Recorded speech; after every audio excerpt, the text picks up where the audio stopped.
রোজকার একই চিকেন কষার টেস্ট যদি একটু পাল্টাতে চান তাহলে এই রেসিপিটা বাড়িতে অবশ্যই ট্রাই করে দেখতে পারেন। ভাত, রুটি, পরোটা সব কিছুর সঙ্গেই খুব ভালো লাগে খেতে। সবার প্রথমে মিডিয়াম সাইজের দুটো পেঁয়াজ, কিছুটা আদা, একটা গোটা রসুন আর টমেটোকে অল্প সর্ষের তেল মাখিয়ে পুড়িয়ে নিতে হবে। এবার একটা মিক্সিং বোলে পুড়িয়ে রাখা মশলা, সাথে দিয়েছি কিছুটা কাঁচা লঙ্কা আর 6 থেকে 7 চামচের মতন টক দই। এবার একটা স্মুথ পেস্ট বানিয়ে নেব। এদিকে 700 গ্রামের মতন মাংসকে আমি ধুয়ে পরিষ্কার করে রেখেছিলাম, তার মধ্যেই বেটে রাখা মশলাটাকে দিয়ে 15 মিনিটের জন্য রেস্টে রেখে দেবো।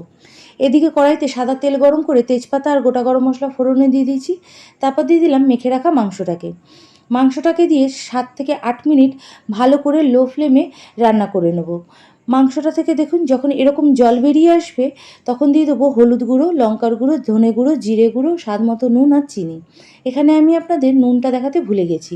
এই মাংসটা রান্না করতে একদম বেশি সময় লাগে না, যেহেতু টক দই দেওয়া রয়েছে মাংসটা খুব তাড়াতাড়ি সেদ্ধও হয়ে যায়।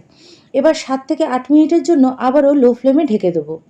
ঢাকনাটা খুললেই দেখুন মাংসটা থেকে বেশ অনেকটা পরিমাণেই তেল বেরিয়েছে। এবার দিয়ে দেবো 1 চামচ গরম মশলার গুঁড়ো।